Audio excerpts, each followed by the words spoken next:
ជំរាបសួរបងប្អូននេះជាល្បែងវាយក្អមដើម្បីវាយក្អមគឺថាបើអ្នកណាចង់ចូលលេងគឺត្រូវឲ្យគេចងមុខកុំឲ្យមើលឃើញណាគេចងមុខហើយ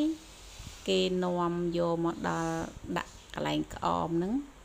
ឲ្យដឹងថានៅតាណាហើយបានគេ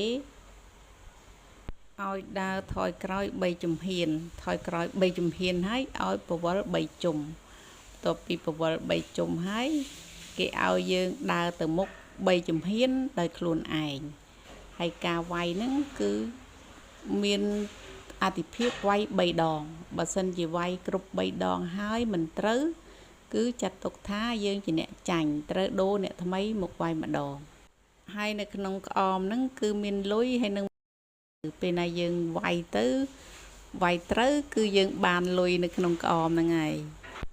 យល្បែងវាយក្អមនេះគឺខ្ញុំបានទៅលេងនៅវត្តចំការខ្សាច់ដែលស្ថិតនៅក្នុងខណ្ឌដង្កោរាជធានីភ្នំពេញ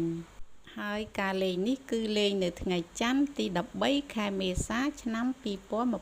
2026ហើយអ្នកវាយត្រូវហ្នឹងគឺអត់បានរើសលុយដែលរង្វាន់ហ្នឹងទេគឺឲ្យក្មេងៗជាអ្នករើស